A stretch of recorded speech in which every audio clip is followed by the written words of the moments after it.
What's up, everybody? It's the Alex Leak and Friends NFL podcast back for another week. I'm your host, Alex Leak. We got Dustin back on the show. Dustin, good to have you on. Yep. Thanks for having me.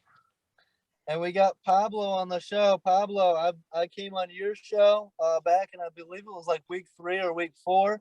And it's Yep. good to have you on my show here in the Yeah. playoffs.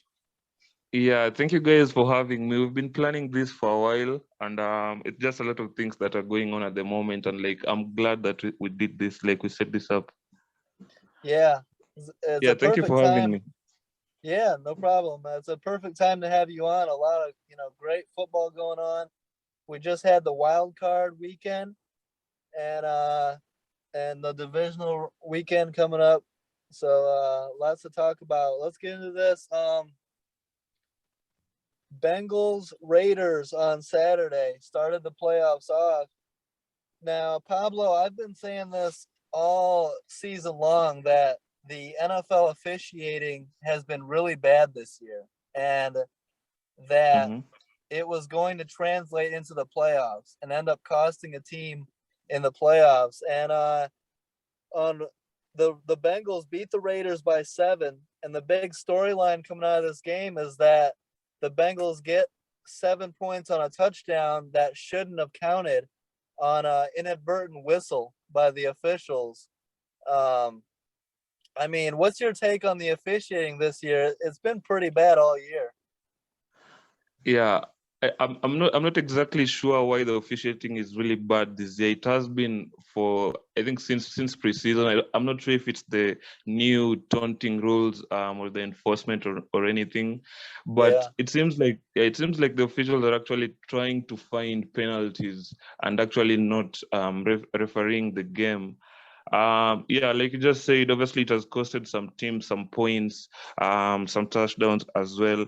I actually have no idea why it's basically people have been complaining about this. I've been seeing this a lot on Twitter. Actually have no idea why it's so bad, and the NFL actually needs to basically make a change because this has been happening a lot. People have been crying about this all season. yeah, It's just too bad. I hope we don't go into the 2022 season still talking about terrible officiating. yeah. My take on it is that the NFL, the even though the officiating's been bad this year, the NFL ratings are still way up, and people are still Mhm. watching. And the NFL, almost feels like they can do no wrong. And I don't know. I mean, Dustin, what's your take on it? We've been complaining about it all year, and it's not getting any better. Yeah, I agree. My take 100% is that something needs to be done. I know it probably won't, but the players need to step up and say something, or the coaches, because it's gonna keep being the same thing every year if something's not said about it. Yeah, yeah. Yeah, Hopefully they get it Alex, I figured think out. Yeah, I think obviously, like you said, the NFL is basically the top product on television at the moment. I think the terrible calls, I think they make the game more interesting. I think that's Yeah, that's probably yeah that's probably why the NFL won't do anything about it. But obviously for football fans, it's terrible to watch, and you just want a good game and basically equal play, I guess. yeah. We want to see the game decided by the two teams on the field, not the officials or the zebras as we like to call them because of their.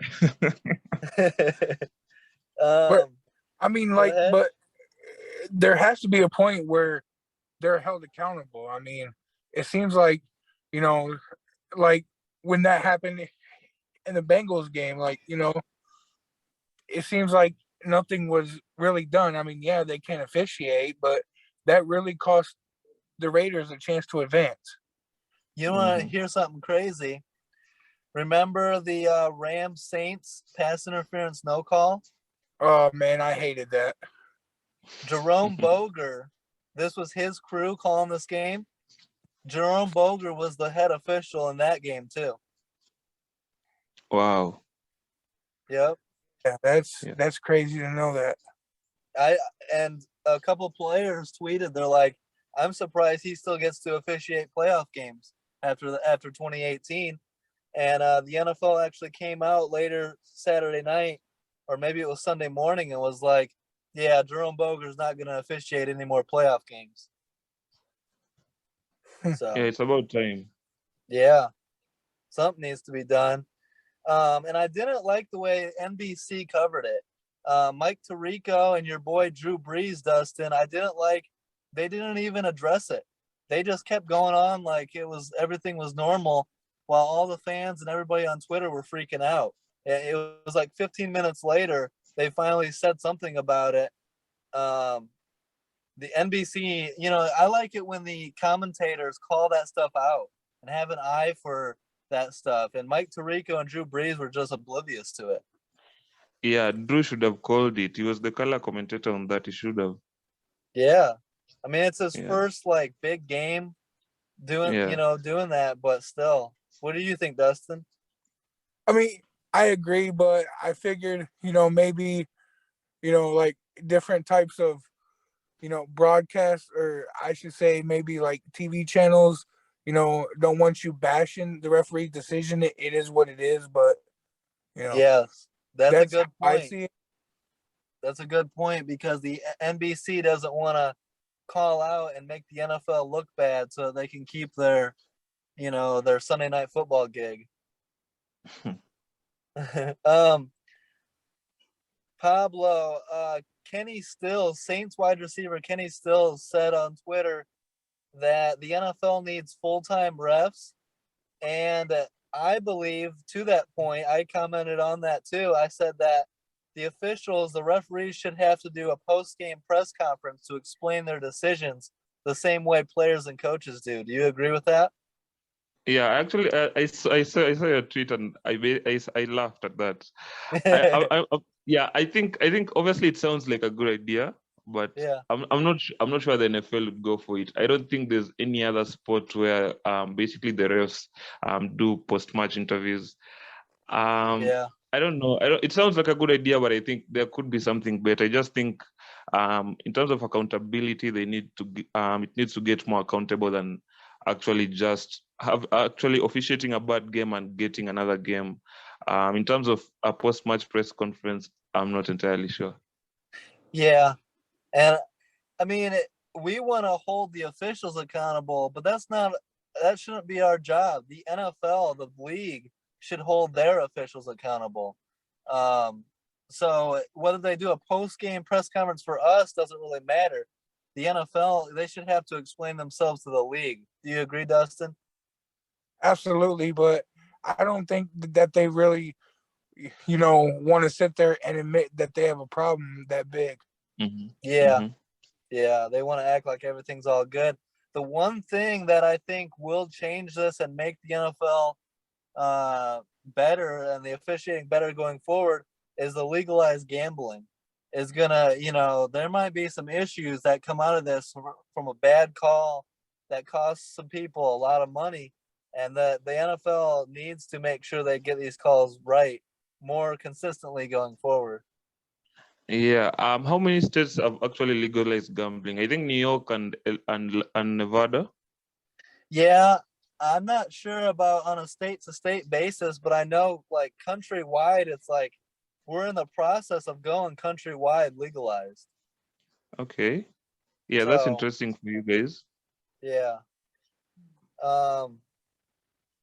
Dustin, the Bengals get their first playoff win since 1990. Joe Burrow in his first career playoff start delivers the win. How impressed are you with Joe Burrow and the Bengals? Let me tell you, I am very impressed with Joe Burrow. Joe Burrow is the next big thing in my opinion in the NFL, and a lot of people don't give this guy credit, but man, can we give a little bit of credit to Zach Taylor? I mean, Yeah. he turned Yeah. that franchise around. Yeah. Well, I mean, you know Yeah. how it goes. It starts with the franchise quarterback. And if you can get a guy like Joe Burrow who won the national championship in college, that's half the battle. And Absolutely.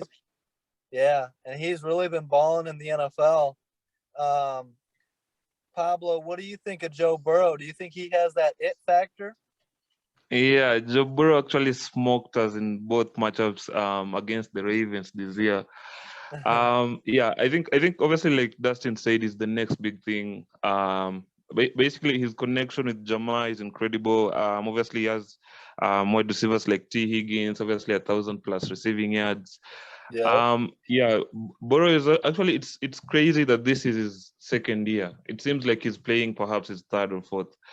He's playing really well at the moment, and like Dustin said, Zach Taylor actually deserves a lot of credit.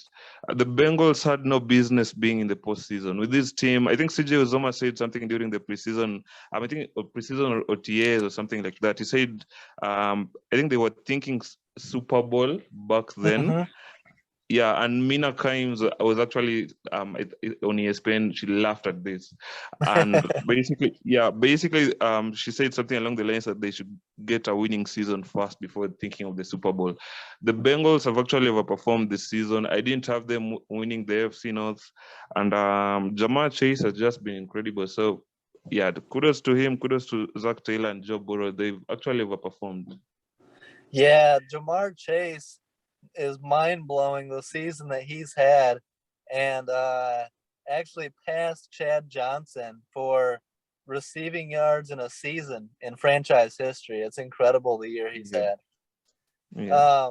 Pablo, did you see Jamar Chase get away with a push off in this game? He was going against Desmond Trufant, and he gave him a push off, sent Trufant flying by, and made a catch.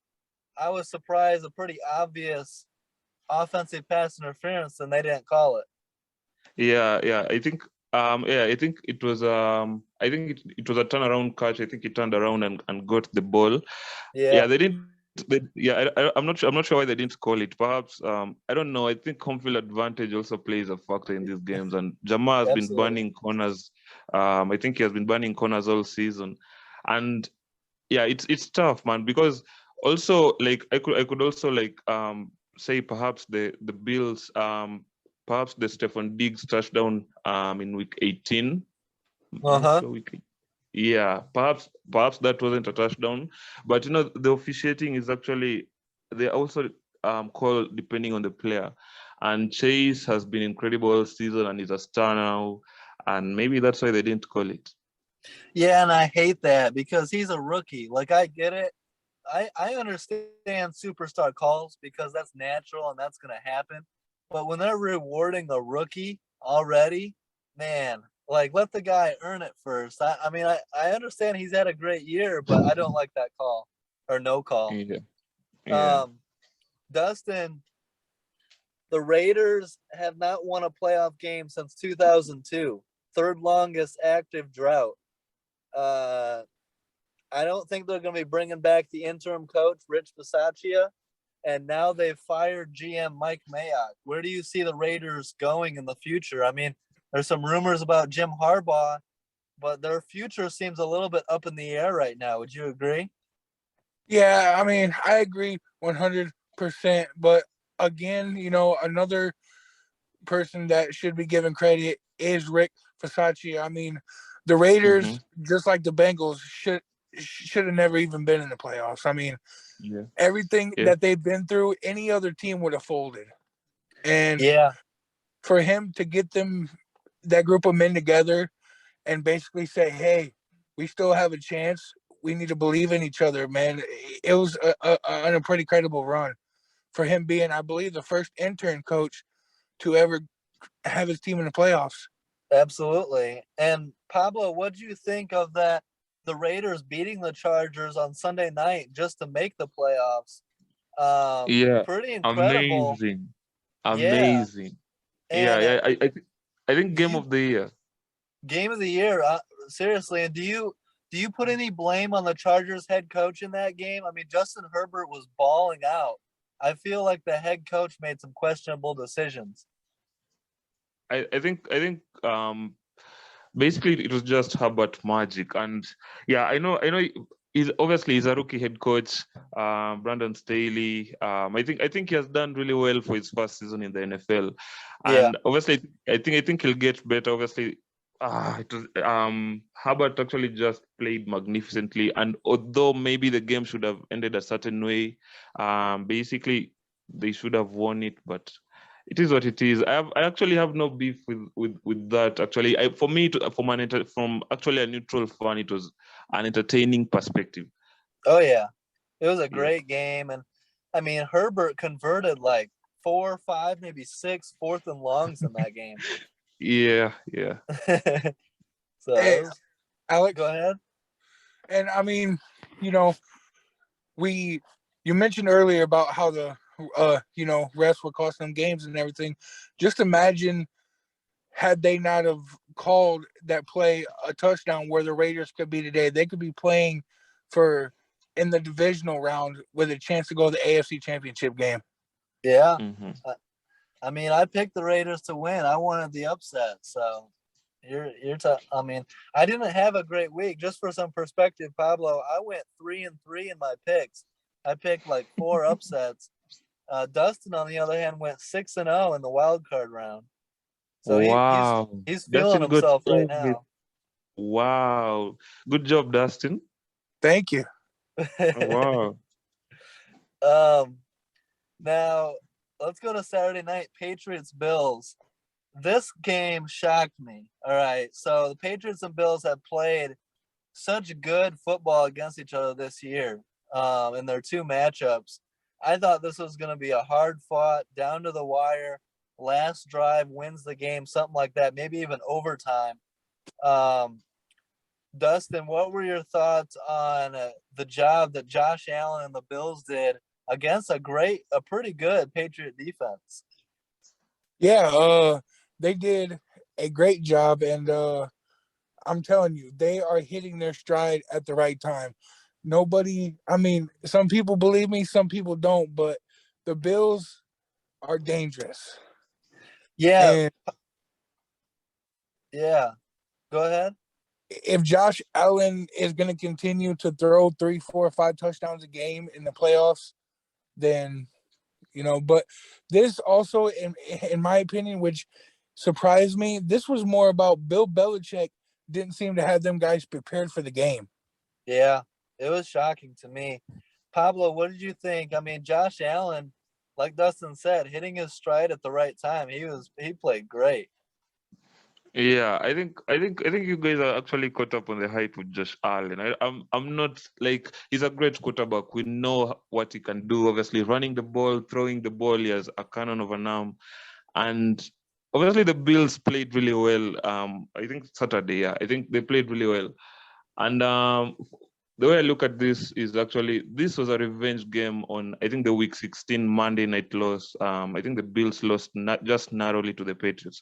So Yeah. these guys actually went into this and actually seeking revenge. That's why I think it was the most perfect game on offense. In I think in the playoffs, I think so.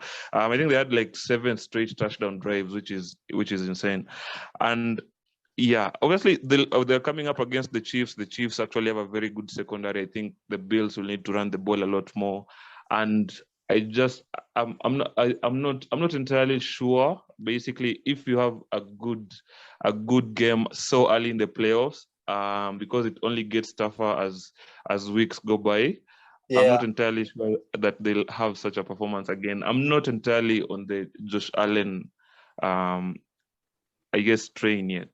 Well, to that point, like I couldn't believe what he was doing to Bill Belichick's defense, right?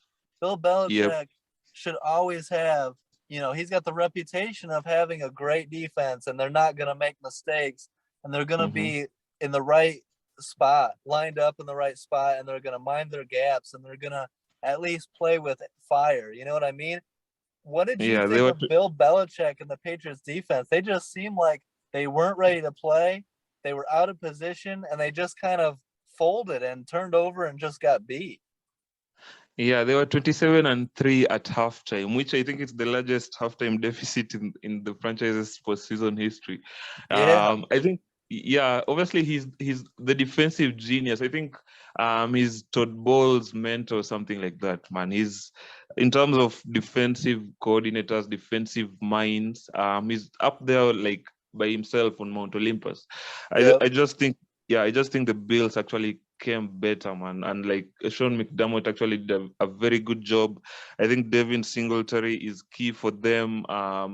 The way they run the ball, obviously Josh Allen can run it as well, but the way they run the ball is key. And yeah, I think they'll rely a lot on Devin. I think they'll rely a lot on Stephon Diggs, who actually didn't have a big game in this one. But yeah, if teams can actually throw big boy touchdowns, you have Tommy Doyle, a rookie tackle out of University of Miami, actually catching touchdown passes. I think yeah, it's probably the worst game in Belichick's playoffs career, I guess. Yeah, it was Yeah. shocking to me. I had some Bills fans making fun of me because I picked the Patriots to win, but it's like, whatever. Like, you guys got me this week, but I kind of agree with you, Pablo. Dustin is all in on Josh Allen and the Bills, and I don't really blame them. Like, they went to the AFC Championship game last year. They're contenders, in my opinion, but Yeah. the big prove it test is this weekend in Arrowhead against Patrick Mahomes and the Chiefs. That's a tall task, Dustin. I don't know. I'm rooting for the Bills. I'm going to pick the Bills to win. I'm rooting for them. I want them to beat the Chiefs. I just don't know if they're ready for that matchup. Give me your perspective on that, Dustin. Okay, well, I'm glad you asked me that question. My perspective is, like I said, they're hitting their stride at the right time, and that Bills defense, man, they're starting to ball over there. They're gonna have to bring it against Mahomes. And remember, this is a revenge game for Stephon Diggs. Words from him himself. Yeah, going back to the AFC Championship game last year. Yep. So I think, man, we see an upset. The Bills are going to beat the Kansas City Chiefs. Today, actually, before we recorded tonight, I actually went back and watched the full AFC Championship game over. And as great as Josh Allen looked against the Patriots on Saturday night, in that AFC Championship game, he missed some throws. He wasn't as accurate as he needed to be. He wasn't, as consistent. Now, my hope is that the Bills' defense is a lot better than they were last year, because that's what you're going to need to beat the Chiefs. But I have a feeling that we're going to come out of this game on, this weekend and be like, Patrick Mahomes is special, and Josh Allen is just a year or two away from going to the Super Bowl yet. What do you think, Pablo? Yeah, I think obviously I know everyone is on the Josh Allen train. I get that. I've been arguing. Basically, I don't even know why I've been arguing with like Bills Mafia on Twitter. Basically, they actually believe that Josh Allen is better than Lamar, and yeah, I know Lamar has not been great in the postseason 1 and 3. Josh Allen has actually gotten to the AFC Championship game, but the Ravens have had problems of their own. One thing that guys need to know going into this weekend is Mahomes he has never played in the playoffs outside of Arrowhead. And the one loss that he has at Arrowhead in the playoffs came against Brady in the AFC Championship game, I think 2019. Yep. Yeah, I think this is going to be a tough ask. Mahomes plays really well in January. And obviously, I don't think he'll lose this one. But the Bills, like Dustin said, their defense is actually balling at the moment, and I actually like what they have in the secondary. I think Micah Hyde, the safety, Jordan Poyer, Dane Jackson, Taron Johnson.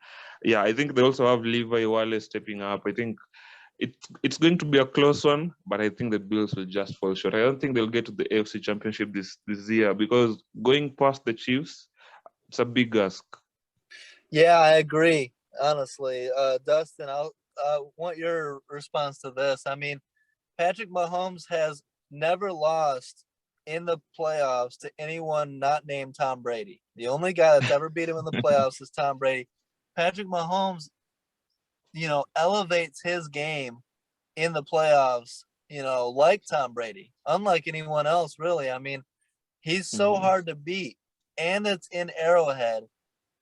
Unless the Bills defense comes out and keeps the Chiefs score down, keeps them around 20 or less, I don't know if the Bills have the firepower to do it. Plus, the Chiefs defense has been playing a lot better.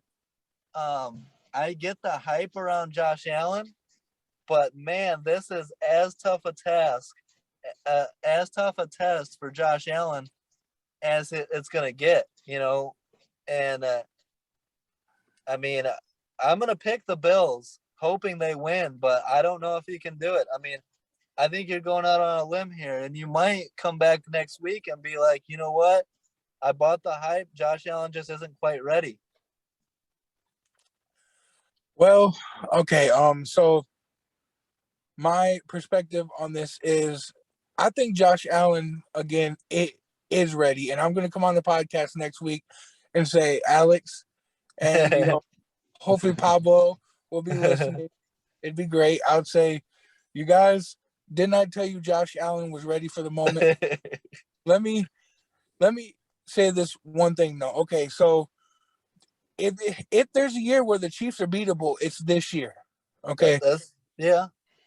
Mm-hmm.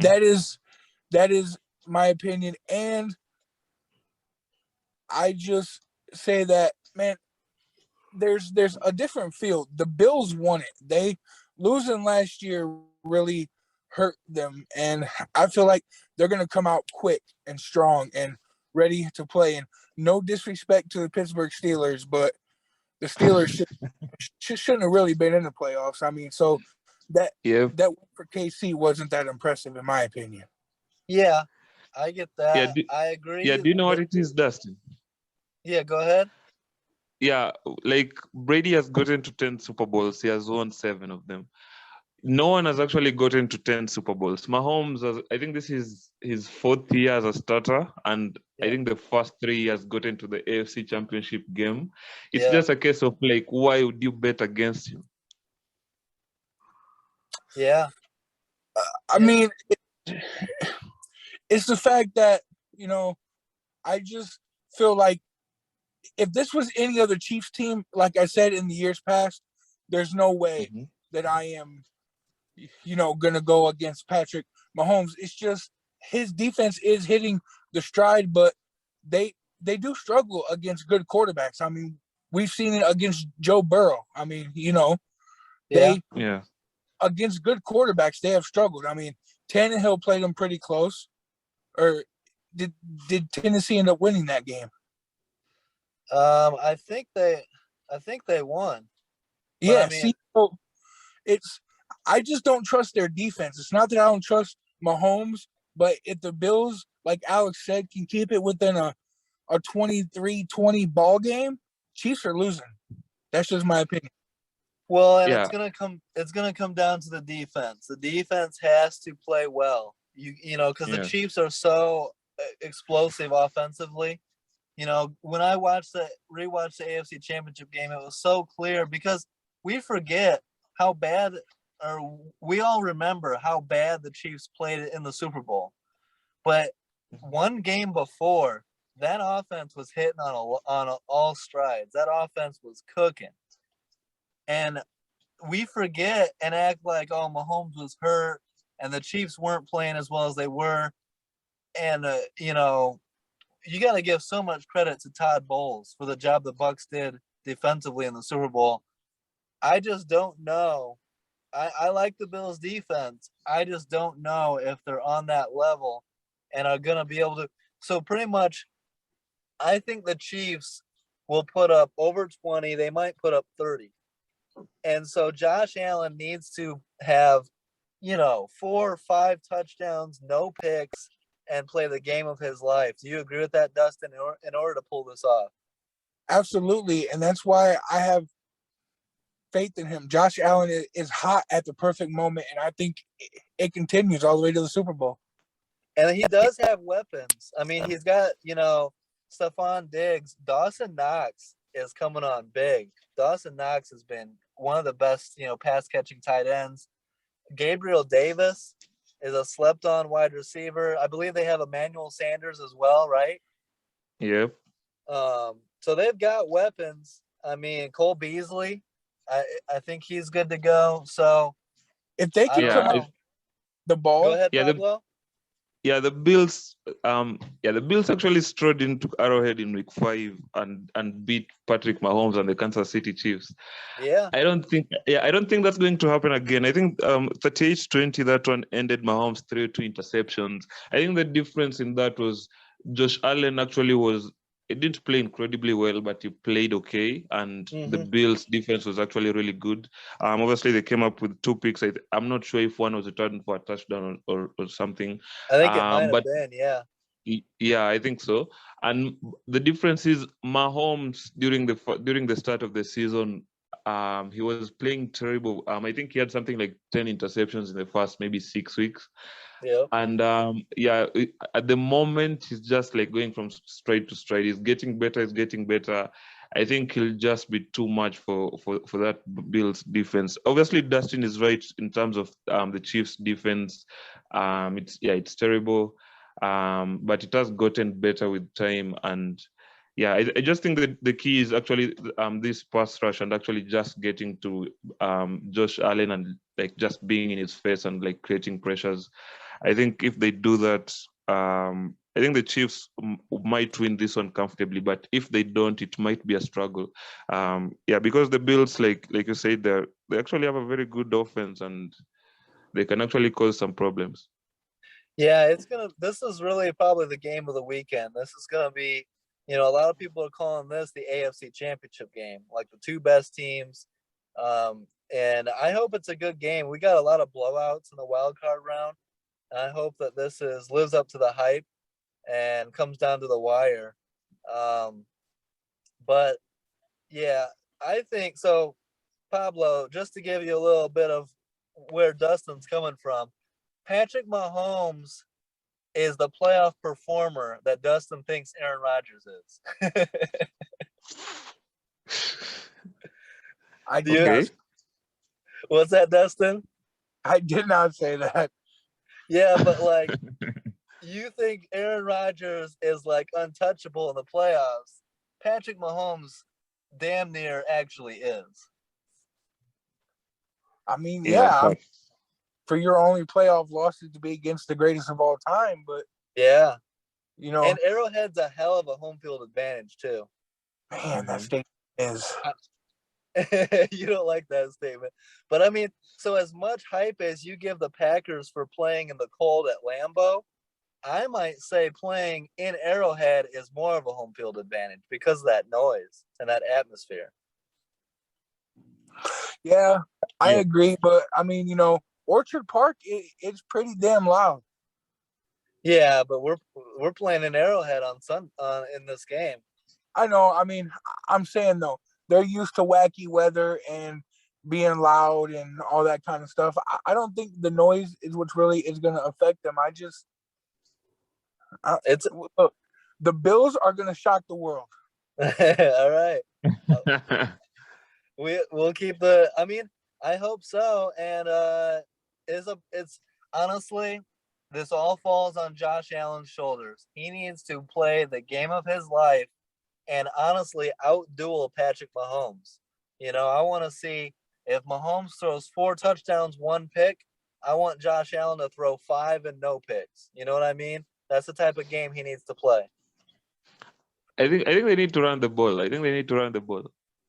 Yeah, but do you trust Devin Singletary to like be effective, or Josh Allen run the ball? Is that what you're thinking?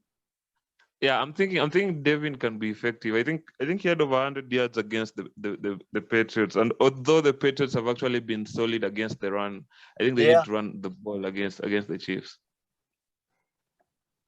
All Yeah, right, I like it. I also think the Chiefs' pass defense is better than their run defense. So I think that will be key. I think Devin is basically it for them. So also the Chiefs also now have a running game going on with McKinnon, the rookie. So I don't know. I think they'll mix it up, but I think for the Bills they need to run the ball. I think the Chiefs will have a hard time actually stopping the run. And that's how you beat Mahomes is by running the ball, taking time off the clock, and limiting his possessions. Mm-hmm. So that's a good point. Let's go Eagles Bucks. on Sunday. I mean, I don't think any of us really thought this was going to be a great game. The Bucks take care of business, blow them out. They led 31-0 at one point. The final score is 31-15, but the score doesn't indicate. The score is a lot closer than the game actually was. Pablo, how are you feeling about the Bucks? They were my preseason pick to repeat, be the first team since the 04 Patriots to repeat. Tom Brady Yeah. repeat as champions again. How do you feel about the Bucks going into a big ass game against the Rams? Yeah, I remember you actually saying that they'll Brady will three-peat. Yeah, Yeah. yeah. Yeah, actually Donna Kelsey's mom actually saw this one on the Chiefs game as well. I think she traveled between the two states. I think over 2000 kilometers, something like 1,500 miles Yep, to actually yep. see this game. Yeah. Yeah, this wasn't a great game actually, and like I'm pretty sure that it was a sour game for her as well. Jason's team was terrible. But the Eagles are another team that basically didn't basically deserve to be in the playoffs. They Yeah, had no business actually being in the playoffs. They have a rookie head coach in Nick Sirianni. I think this is basically the first full season for Jalen Hurts, basically as the starting quarterback. During the off season, they traded Carson Wentz, and I think the number one wide receiver is a rookie, Devonta Smith. They actually had no business being in the playoffs. I think in terms of perspective, they played well against a very good Bucks team, although most of their points actually came, I think, the latter end of the third quarter and the fourth quarter. I yeah, think, yeah, I think they played okay, and I think this must be a win. It must be a win. Basically, it has been a good season for them, getting to the playoffs, and yeah, Brady didn't beat them that hard actually. 31-15, not bad. yeah. Hmm. I agree. So real quick on that, I mean the Eagles didn't really deserve to be there. And who was the seventh seed in the AFC? Was it Pittsburgh? And they Yep. didn't show up. What are your thoughts on the NFL expanding to the seventh seed? I mean, do we really need 7 teams in the playoffs? Because the seventh seed wasn't very competitive at all. Yeah, the NFL is big business. The NFL is big business. Obviously, adding one more game in the AFC and NFC every season. Yeah, obviously the viewership. Yeah, it earns the money, and yeah, Yeah, obviously with 32 teams and only 6 making it to the playoffs, it's not 6. I think how many teams make it to the playoffs used to make it to the playoffs then? yeah. It 12 used to be teams. 6 for a long time, and now it's 7. Yeah. Yeah, I think only 6 teams making it to the playoffs from the two conferences. I think it wasn't. I think most teams had a problem with that, and actually getting to 7 actually shuts up the owners. Because Yeah, I'm pretty sure that they forced the league's hand, and on the other side, the league actually gets to obviously air one more game and actually earn some money off of it. And I get it because it's business, and although the fans say that these games aren't as good because they're not close games, but I don't see it actually. I don't actually see them removing basically the seventh seed game. Yeah. no, I agree. It's all about money, and yeah, the owners. You make the most money off of playoff games, so having Mm-hmm. extra teams in the playoffs, the owners are always going to go for that. But I just wish, hopefully next year, the 7 seeds put up more of a fight because it was pretty pathetic this year. Um, Mm-hmm. Dustin, what are your thoughts on? I mean, the Bucks kicked Philly's ass. Um, Bucks going up against the Rams. What are your thoughts on Tampa Bay? How good do the Bucks look? Are they actual contenders? And can they repeat? Or what do or are they beatable this year? Oh man, you've been hitting me with the fire questions. So I got to. believe it or not, this is gonna shock you guys, but they are beatable, just like the Chiefs. And the Rams, they got everybody, on their defense is playing great. And I think Aaron Donald shows up and has one of the biggest games of his career. And, man, you're going to hate this, Alex, but go Rams. What happens when Stafford throws a pick six, though? Oh, I mean, that is his MO, but, I just think that the defense is in Brady's face all game long. Real yeah. quick. Do you know what I think will be the determining factor in this one? Yeah, go ahead. Obviously, I think there's talks of Lenny coming back. I think there's talks of Fournette actually coming back in this one. Although we're not sure basically if he practiced at all this week or if he was limited. Yeah. I think that determining point is actually going to be Tristan Wirfs. I think he left last week with an ankle injury, and Brady is actually the least sacked quarterback in the NFL. That's why he actually put up over 5,000 yards and basically led in passing. Mm-hmm. I think if Wirfs actually sits out this game, I think if Wirfs doesn't play, the Rams are going to have a field day. Von Miller is actually playing really well. Leonard Floyd, Aaron Donald. I think if that O-line is a little bit leaky, I think the Bucs are actually going to have a tough one. Yeah, I could see that. So real quick, Pablo, the Rams Cardinals game. If you remember back when I came on your podcast earlier in the year, the Cardinals were undefeated.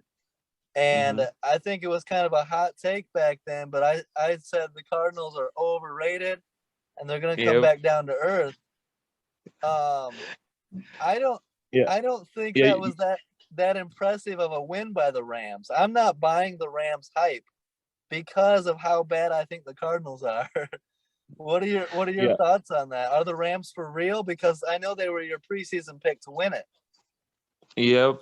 Actually, I don't know. Actually, coming into this podcast, I actually had the Bucs winning this matchup, but it's a little bit of 50-50 now because the Tristan Wirfs injury is big. But obviously, you said the cards would actually come back down to earth, and I was a little bit skeptical. I didn't think the Cardinals basically would fall off. They looked really good during the start of the season. I think they started 11-0 or something like that, and basically 7-0, 7-0, Yep. and 10-2 or 11-2, like really, really good. Yeah. Oh yeah, yep. And yeah, the hot take that you had was actually Cliff Kingsbury is not that good. And I saw you tweeting something along the lines of he should go back to and to college football. And I think the Cardinals actually it was a tough one. Obviously, Kyler Murray's first game in the postseason. Yeah, Cliff's also first game in the postseason in the NFL. Yeah. I think coming up against a team like the Rams, obviously they have home field advantage. Obviously, it's the SoFi. I think it obviously the Rams didn't basically win basically beat them out of the water, but the Rams actually did their job, and players like obviously Cooper Cup actually didn't, although he scored a touchdown and had something like 60 receiving yards, 69 maybe receiving yards, he didn't have a big game. And you just wonder if the Rams actually played that good against a Cardinals team that basically should have been number one seed in the NFC, if their season actually went really well. Mm-hmm. What if basically just wondering what about a game that you have Cooper Cup playing really well, you have OBJ playing really well, you have Van Jefferson playing really well, and they actually have Cam Akers back, who is insane that he's back already. And players like Sonny Michel as well that can run the ball effectively. They have a very good defense. I don't know. I think they're for real. I think it will all depend how they show up in Tampa, because Brady actually plays really well in that stadium. Yeah, I agree. And Dustin, so I mean, me and you have been going back and forth all year talking about the Cardinals, and you were buying it towards the end of the year that, man, this Cardinals team is leaking. This Cardinal team is falling apart. What did you think by that performance? I mean, that was a terrible performance by the Cardinals. Do you see that Kyler Murray 3-yard pick six where he panicked in the end zone? What are your thoughts, Dustin, on the Cardinals and the way their season ended? All right, first of all, I got a little joke for you. I thought at that play, I thought that was Carson Wentz out there. Um, anyway, man, yeah, it's one of the biggest collapses I've seen Yeah. in the NFL since I've been watching, and somebody should be held accountable. And it comes down to Cliff Kingsbury and Kyler Murray. This was a chance for Kyler Murray to say, "Hey, big game, big stage. Monday Night Football, wild card playoff. I need to play well," and he did not. He did not show up. Yeah. As And much as I've been ragging on Cliff Kingsbury, Kyler Murray struggled really badly as well. yeah, and obviously it can't all be on the coaching because he doesn't make them go out there and perform. But Kyler Murray just looks like he can't handle the pressure of a big game right now. That could change, but I put this on the shoulder of the quarterback, honestly. Yeah, I mean, him panicking like that isn't a good look. I can absolutely give some credit to the Rams pass rush and the Rams defense because they're nasty. Von Miller, I believe, has 4 straight games with a sack. Aaron Donald, we all know how big of a monster he is.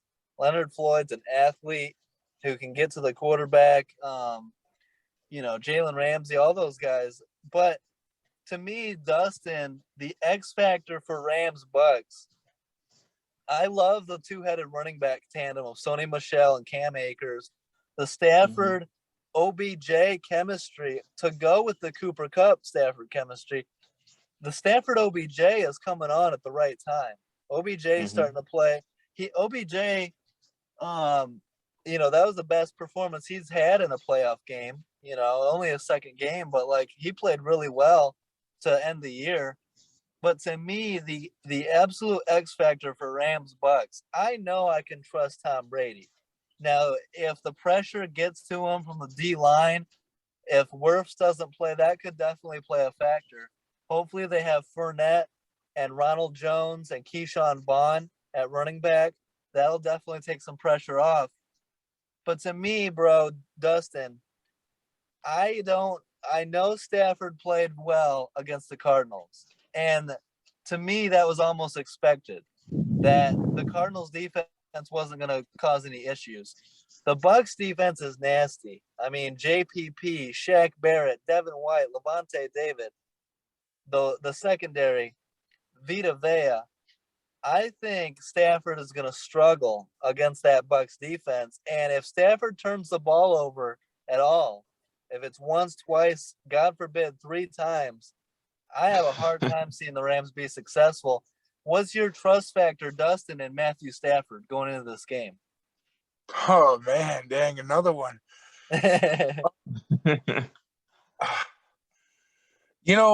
This is the divisional round, and obviously he doesn't have experience going that far. Yep.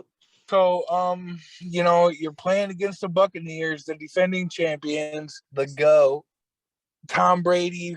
But, to me, we've been saying it all year long. This is put up or shut up for Matthew Stafford. You have the team. You have the talent to go to the Super Bowl. Yes.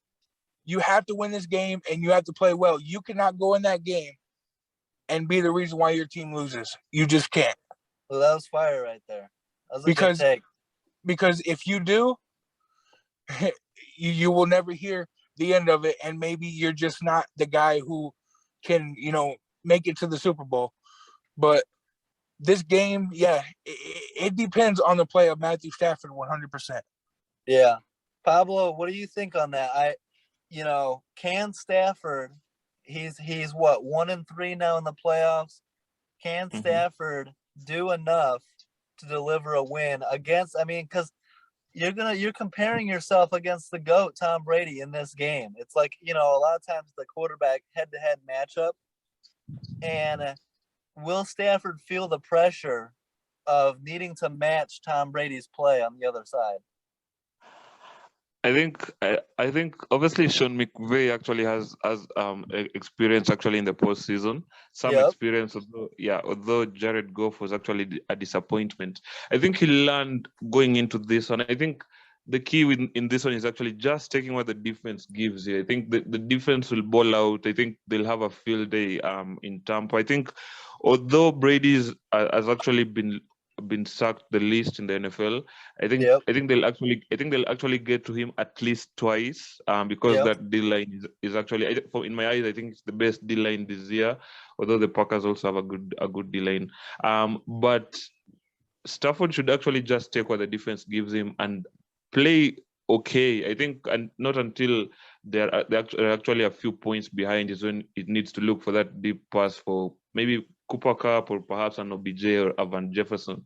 But I think I actually have an upset in this one. I think the Rams actually go to Tampa and they have an okay game and they win it close. And I think Wow. actually I think Stafford actually beats the GOAT. Although I've picked against Brady a few times in the postseason and it has come back to burn me in the end. But I have Stafford and the Rams in this one actually. Okay. And Dustin, are you going Rams as well here? Yeah, I am. And, my big X factor, obviously, I said Stafford has played well, but that defense, they're going to get to Brady. And I think it's going to be a strip sack or Brady's going to be under pressure and make, throw a pick, and it's going to be the end of the game. And Jalen Ramsey, I'm calling it now. He has a big game. All right. Yeah, and one thing, Alex. Yeah. I think the Bucks led this season in blitzing. I think they like to blitz a lot this season. I think they led the NFL in blitzing, and obviously on paper that seems like a test for Stafford, but Stafford has actually been really solid against the blitz. So even if they send someone like perhaps a Devin White or a Lavante David, I'm not sure if David is healthy, but if they actually send the house. Mm-hmm. I think Stafford might actually do well in this one. On paper, it seems like he might, but we'll see how it pans out because it's still a tough one. But if they send the house, Stafford might also shine in that one as well. Yeah. I think it's gonna. I mean, it's a big game. I can't wait for this game. I hate to be this guy. I hate to be the splash of cold water here. But as confident, Dustin, you'll know this too. As confident as I was in the Cardinals not being for real this season, I am not confident at all in the Rams pulling this one out. I'm predicting Stafford pick 6 to Devin White. And the Bucks are going to win this game by double digits. And Okay. this is my guarantee of the weekend right here. Yeah, I have one question for you, Alex. Yeah. Obviously, yeah, everyone saw the Antonio Brown situation, him actually throwing the pads on the bench in week 17, up in New Jersey. And yeah, actually Brady only has like 2 primary targets. It's either the ball is going to Mike Evans or Gronkowski. And Cam Brate has actually been solid. We have a Scotty Miller there that can come in. You actually have someone like I think they brought in Brashad Perryman, who is actually playing okay. Tyler Johnson. Tyler Johnson. But his receiving core has actually degraded from last season. Obviously, Brown is one of the most talented wide receivers I've ever seen, and you actually have a very good Bucks secondary. You're actually coming up against a very good Bucks defense. I'm not entirely sure because if you actually have someone like a Jalen Ramsey or Mike Evans, and you have actually a very good linebackers on Gronkowski, and these guys actually get something like 8 to 9 targets a game now that Brown is not playing.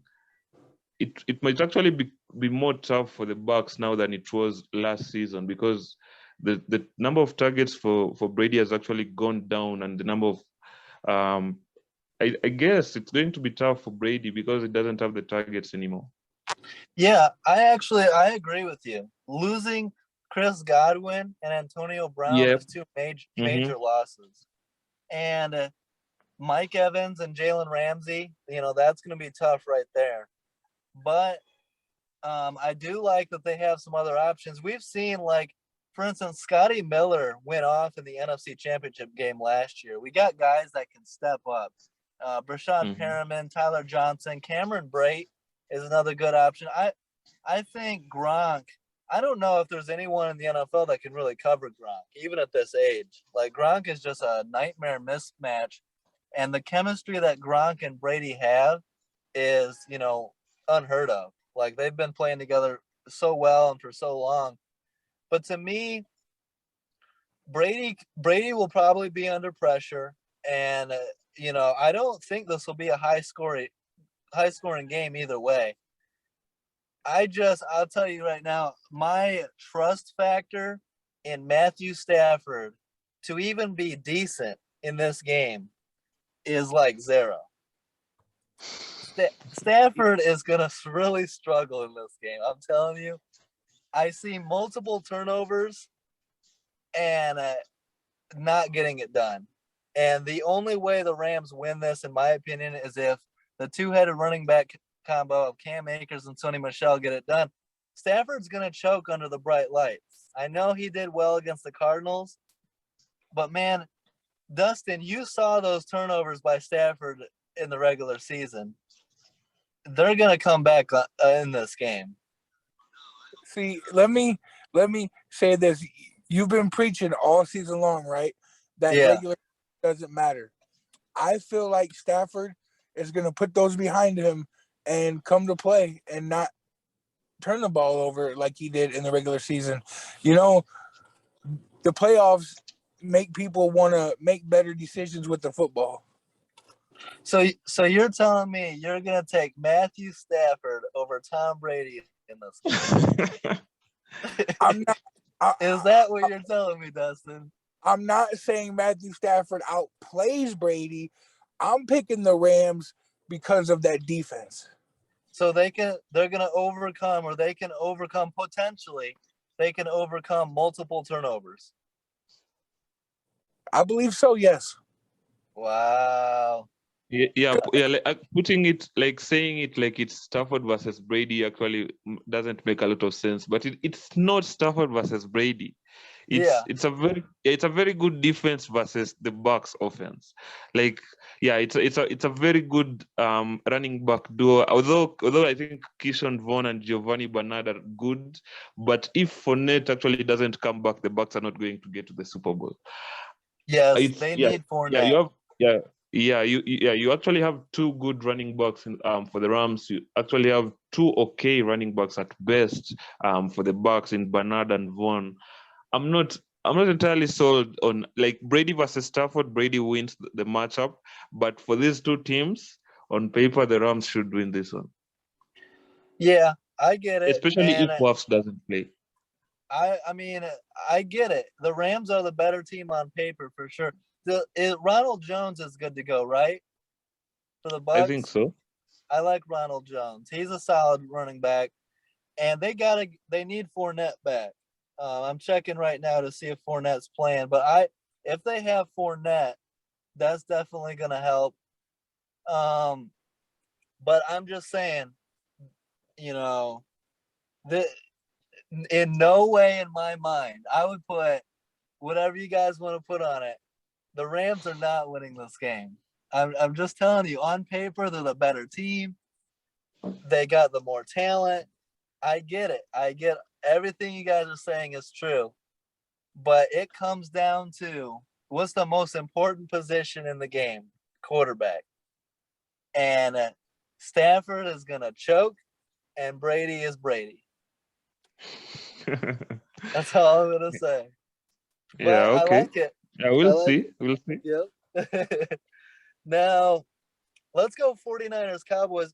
Real quick, Pablo, how are you doing on time? Are you good, or do you need to go at some point? And no, I think I'm good. I think you can go for like 30 more minutes. Yeah, that's what I'm going to try to do. We're going to do 49ers Cowboys real quick on Steelers Chiefs, not much time.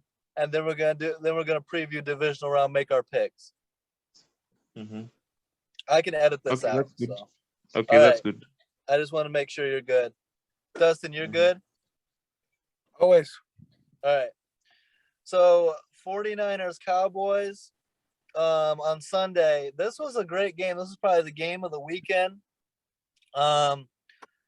you know, 16-7 Niners at halftime. The Cowboys actually make a comeback and threaten.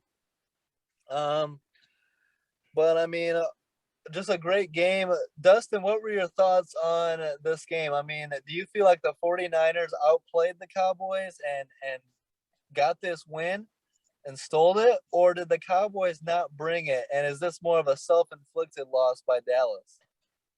I mean, I see it as a little bit of both. I mean, Dallas did get outplayed, but I mean, in the fourth quarter, it seemed like the 49ers were trying to blow it.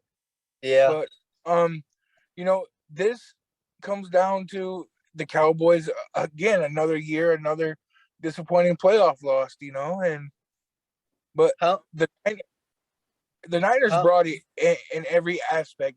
They were in Dak's face all night long. yeah. The Niners are a good team. As a 6 seed, they're gonna be tough to beat as well. I've got a lot of confidence in Kyle Shanahan, like in a big game. I trust Kyle Shanahan up there with almost anyone. I'll say this: I trust Kyle Shanahan in a big game more than I trust Sean McVay in a big game, and I think that's very high praise. Um, and to the opposite end of that, I do not trust Mike McCarthy in a big game at all. And it's just the Cowboys' way to be the favorite, be a great team, and not bring it in a big game. Um, Real quick, Dustin, I mean, Dak Prescott, what are your thoughts on Dak Prescott and CD Lamb only getting one catch in this game? Yeah, CD Lamb really struggled, but Dak Prescott, he just doesn't seem ready for the moment, in my opinion. You have all those weapons and that kind of defense behind you. He just didn't seem ready. Yeah. What do you think, Pablo? Did you see this win coming? Did you pick the 49ers and how surprised were you at the outcome of this game? Yeah, I had the 49ers winning. I think in all of football, I think they're the scariest team to beat, to actually face up against. I Yeah. think, yeah, they actually don't have a franchise quarterback. We don't know how Trey Lance will be in the future. I think there's been news this morning. Yeah, it's morning over here, but there's been news this morning that I think the coaching staff is actually telling Trey Lance to play like Aaron Rodgers. Obviously they'll go to Lambeau, but I think they're the scariest team to face up in football. That defense is really good. They have offensive weapons. They don't have offensive players. They have offensive weapons. Debo Samuel is incredible. Kyle Juszczyk. They also have a very good running game as well with Mitchell as well. But at the 49ers winning this one, I think, like Dustin said, the Cowboys, they have been the number one offense in the league. And although they really tried to force a comeback, it didn't happen. I think the Cowboys will look at this as a good season, but I just don't think they were ready. This team was actually not healthy last season. That's why they didn't play really well, San Francisco. And now that most of their players are healthy, most of their starters are healthy, they're just a tough team to come up against. They play really well, they get results, and they win. And I agree with you, Alex, on Kyle Shanahan. Although Sean McVay actually got to the Super Bowl before he did. So Yeah. That's why I love the Trey Lance draft pick, because he's such a raw prospect.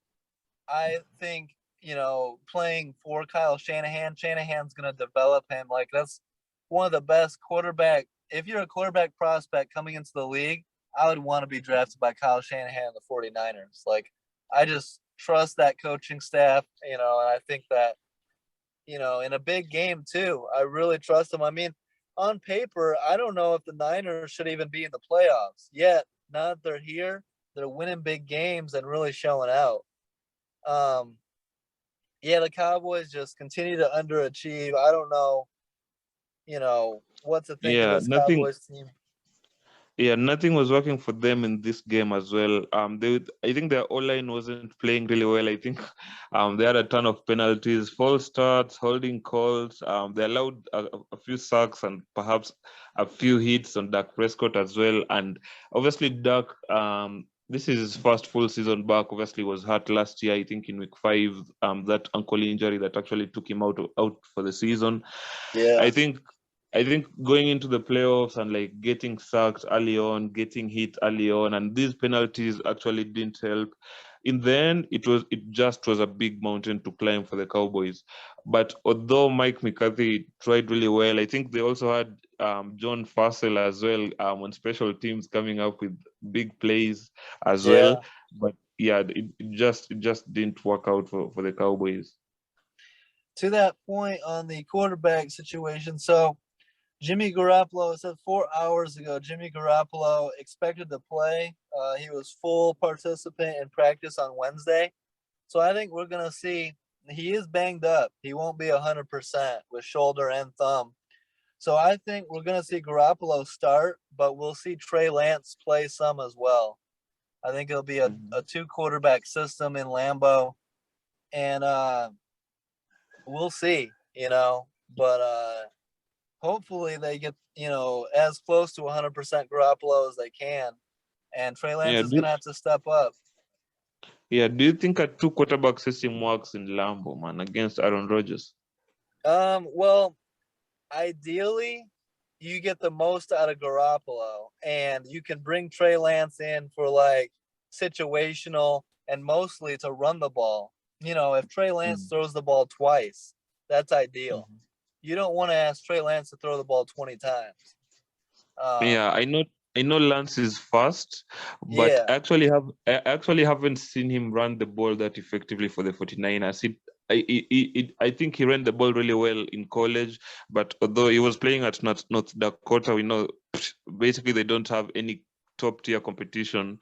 But I haven't seen him run the ball that effectively in the NFL. The few times that I've seen him, I think he actually was my second favorite rookie quarterback coming into the season, but it just hasn't happened for him. I don't think he'll be successful, man, this weekend. Well, what they're gonna need to But do, it's gonna have to be a run heavy. They're gonna have to run the ball with Elijah Mitchell and their running backs.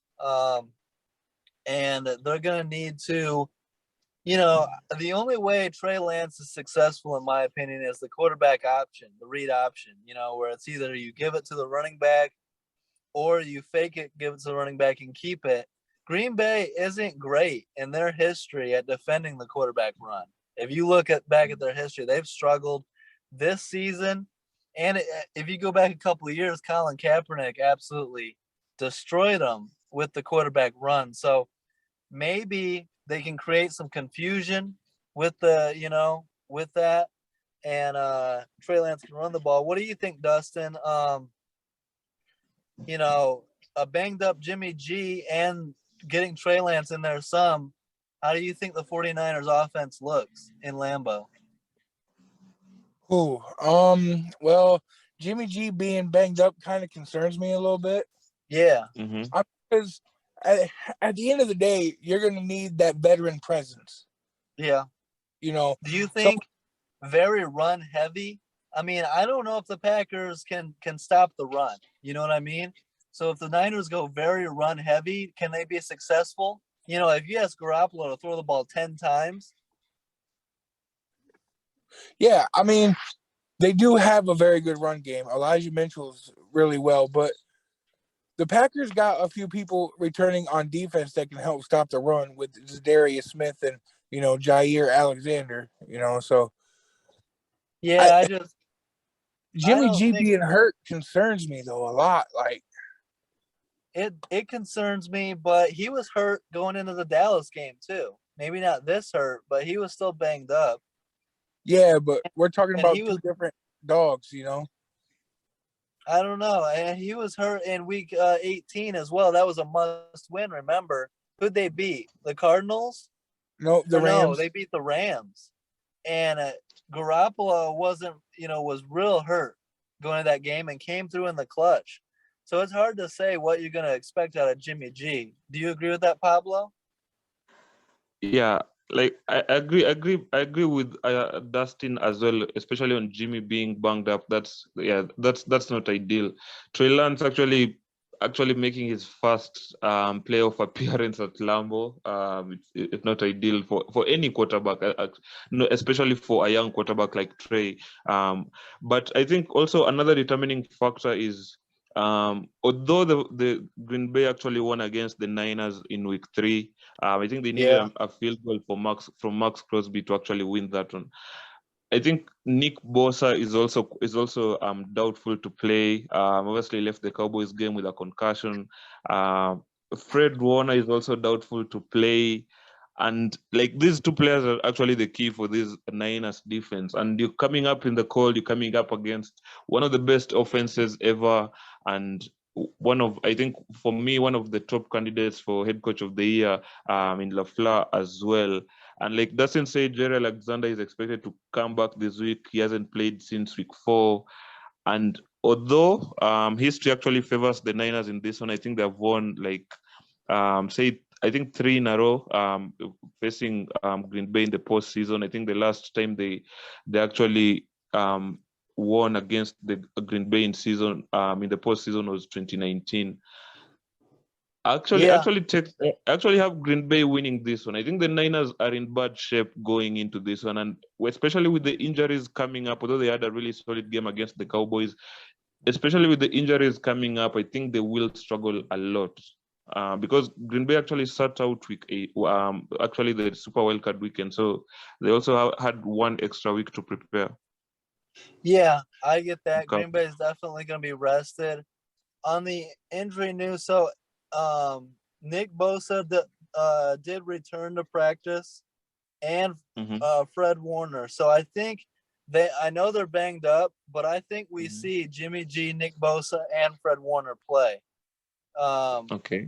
Despite injury. So they might not be 100%. But I mean, when you said those two names, I had to look it up because those are two massive pieces to that defense. Like you have to have those guys. So can I say one more thing, Alex? Yeah, go ahead. All right. So to your point earlier, actually, Green Bay just recently, I think it was like 15, 14, struggled against Tyler Huntley, who ran for 73 yards and 2 touchdowns. So 14. And so that's so I think that while I don't trust Trey Lance to come in and sling it, like that one report says, practice like you're Aaron Rodgers. I don't want to see Trey Lance slinging the ball all over the field because that's asking to get turnovers. But I think Shanahan is going to have a game plan, a good game plan ready to go. I think that I think Jimmy Garoppolo is still going to be all right. I know he's banged up, but he's going to start, in my opinion, and play through it. And we'll see how good he is. But, playing through injury in week 18 and week 19 and 2 must wins, I thought he did pretty well. So we'll see. And then, Trey Lance can't throw the ball over. So if you're going to play Trey Lance, he needs to be a running quarterback. And while he hasn't had much success this year running the ball, we'll see if Shanahan has a plan to use him similar to how Tyler Huntley and these different running quarterbacks were used against Green Bay. Go ahead, Dustin. I'm just saying, the history. Last time these two played each other, don't forget Raheem Mostert went crazy. Yes, and so that was the same Shanahan offense, and the offensive line hasn't changed as much either. So and so running backs Elijah Mitchell and Jeff Wilson are going to be the two guys to keep an eye on, as well as Deebo Samuel is a hell of a running wide receiver. I've never seen a wide receiver run the ball like Deebo Samuel. Yeah, Deebo is actually the total package when it comes to offense. Like he runs the ball, he receives. Actually, I think he has one of the best hands in the NFL, not only the NFC. And I think the key with Deebo Samuel is you can use him anywhere. I think you can also put him on special teams and he performs really well. He can run jet sweeps. We've also seen him throw it. Yeah, we've also seen him throw as well. He basically is the ultimate offensive weapon, and Green Bay should be wary of him. He can actually have a very big impact on this game. Yeah, absolutely. Real quick, I mean, I'm not going to spend too much time on this. The Chiefs blow out the Steelers 42-21. I mean, the Steelers aren't a very good team. I was hoping they were going to feed Najee Harris like crazy, but they didn't, and he didn't do much. They got out to a 7-0 lead with the TJ Watt fumble return for touchdown, but then they just got explosive on the Steelers, and that touchdown right before halftime on 3rd and 20. I mean, I about turned the TV off after that one. You know, it was a competitive game. It's 14-7. It's 3rd and 20. Make a stop, and you're going to halftime, and they allow what was that, like a 40-yard touchdown to Travis Kelce. I was so upset. 48 yards. Dustin, I mean, the Steelers just didn't bring it. And Mike Tomlin gets a lot of talk about being a great head coach, but I mean, what did you see out of the Steelers in that game? Was it just lack of talent, or maybe not being ready to play that game either? Yeah, and I mean, it was just a team that wasn't, again, shouldn't have been there. You know, a team that might have surprised themselves. Yeah. And a quarterback who, you know, I'm not going to disrespect him and say he's not elite, but a quarterback who has He's fallen old. Yeah, he's old and can't do it anymore. How many drops is Deontay Johnson going to have? Yeah, I mean, those are big in playoff games like that. And, I mean, the Chiefs got lucky. You played the worst possible 7 seed in the NFL. I mean, come on now. Well, they got lucky, but Mahomes threw for 405 touchdowns. I mean, the Chiefs got to be a little scary going into against the Bills. I mean, I know you're high on the Bills, but this Chiefs team is hitting on all strides at the right time. It's easy to overreact to a win over Pittsburgh, but it's also easy to overreact to the Bills win over New England too. You know what I'm saying? Yeah, I agree. Yeah, I don't think. Yeah, go ahead, Pablo. I don't think the Steelers did as bad as you guys actually pointed out. The scoreline is actually much worse than actually the game was. I think the Chiefs didn't score in the first quarter, and yeah, at Arrowhead, you actually expect the Chiefs to actually score on the first drive, not only in the first quarter. I think the Steelers did okay. Obviously, TJ Watt with that fumble recovery for 6 as well, but the problem with the Steelers, and I think this is where they need to address it in the off season, is the offense, and like basically the wide receivers did not get involved in the game at all. Pat Fryermuth, who has actually been very solid for them throughout the whole season, didn't have a big game. Chase Claypool, the problems there. Like you guys said, Deontay Johnson dropped some footballs. I think if the Steelers will sort their offense out, but in terms of this game, I don't think they played pretty bad. Obviously, Mahomes, the 404 yards and 5 touchdowns. But the key for me in terms of the Steelers, and I think this is why they didn't feed Najee a lot, was we actually saw Najee fumble for the first time this year, which for me is just mind-blowing. He has been solid this season. I thought he'd finish the season without fumbling, but yeah, I think that's why they didn't feed him. Yeah, and I mean, they got down big, and once you get down big, it's, you can't really run the ball like you want to. Mm-hmm. Yeah. I wish they were committed to him earlier, more so early on. To me, once they got down 21-7 and 28-7, I mean, I was disgusted by the 3rd and 20. That's what I was disgusted by. I picked the Steelers to win. I went out on a limb, feed Najee, play elite defense with TJ Watt and Cam Hayward, and maybe they can keep it close. I expected them to keep it close. And when you hold the Chiefs to 0 points in the first quarter, I'm over here. I'm hyped. I'm like, let's go. Let's keep this up. It's working. And then they give up 21 second quarter points, and they allow that 3rd and 20. Man, I was ready to turn the TV off. And I do think they kind of played bad, because once they got down 28-7, those 2 touchdowns in the second half were pretty much garbage time. You know what I mean? So Yeah, I Kelsey. Kelsey also like the problem with KC is they actually get better as the season progresses, and not yes. only Mahomes but also Tyreek as well. Like you might not see them, but perhaps you might see Tyreek with a big play in 1 or 2 games during the regular season, but as the season actually progresses, they actually get better. And obviously, like on that 3rd and 20, I think Kelsey like caught the ball and like ran for 21 yards to the house, Yeah. which is It was like bad, but yeah, and they were out of position too. Like Kelsey catches yeah, it and runs a straight line to the end zone. You know what I mean? And yeah, I, yeah, yeah. as much as How I, about him? yeah, go ahead. Yeah, how about him actually throwing a touchdown though? Because yeah, I think that play the ball was actually supposed to go to Patrick Mahomes. Although I think Kelsey actually had some quarterback vision right there. Yeah, yeah. I mean, Mm. I don't know. Like, as much as I hate on the Chiefs, I have the ultimate respect for this team because they are so explosive. And Mahomes is undefeated in the playoffs against anyone besides Brady. So it's like, I honestly, I have the respect for Mahomes as like he's on pace for Brady type legacy, Brady type career, in my opinion. Like, you know, it's crazy to me that Mahomes doesn't have 2 championships already. You know what I mean? Mm. And so I've got a ton of respect for the Chiefs. You have to almost play a perfect game to beat the Chiefs. And so the Steelers pissed me off in that regard. But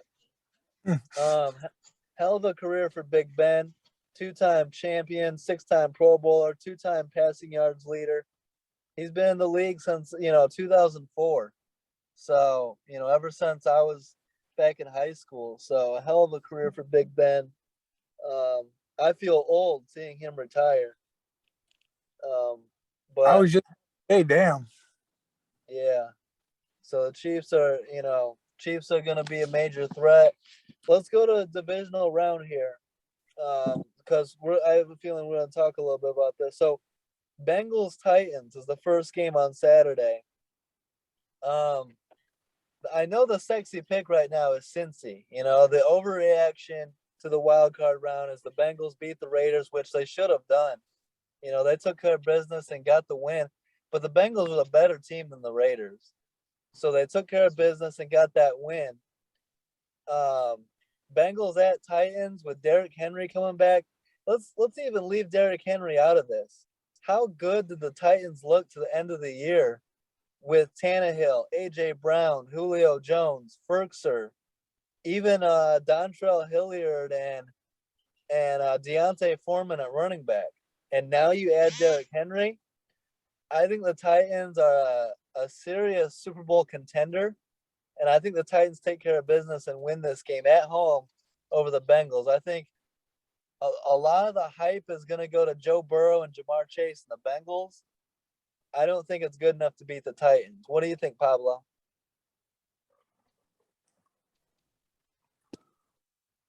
Go ahead, Dustin. What do you think on this? Yeah, I mean, as much as I want to see the Bengals win, I got to go with who the better team is. I'm going with Tennessee. How much of a factor do you put on Derrick Henry in this?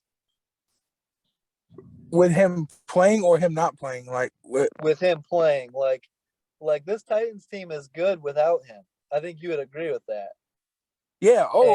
They're Cincinnati can't stop the run. Yeah. If you have a big time running back, so that's why I'm going to go with Tennessee. And if I'm the Titans, I know Derrick Henry's a monster, right? Everyone knows that. But why not use like a 2 or 3 running back attack and lessen Derrick Henry's touches to like 15 or so and get Deontay Foreman and Hilliard involved as well? Yeah, I agree. Yeah, but for Cincy, who will they run the ball with? I think they only have I forget his name. The starting running back for Cincy over 1,000 Joe yards. Mixon? Yeah, Joe Mixon. They only have him, and everyone else is pretty much below average. So Yeah, I don't know if they will. Yeah. You don't know if Cincy's going to run the ball? I don't know if they will, especially with them having the hottest QB wide receiver combo in the NFL at the moment. I don't know if they Yeah. will. So passing attack Cincy versus Titans. And I think Titans are going to be balanced. I know they're getting Henry back and they got the running game, but Tannehill can sling it, especially play action off the run.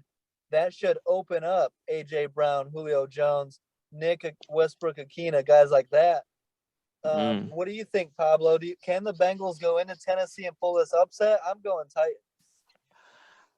I'm going Titans as well. I think Nashville is just I'm big on home field advantage as well. I think Nashville is just going to be a big test for the Bengals. I think this is going to be the end of the road for them for I think this fairy tale season that they're having.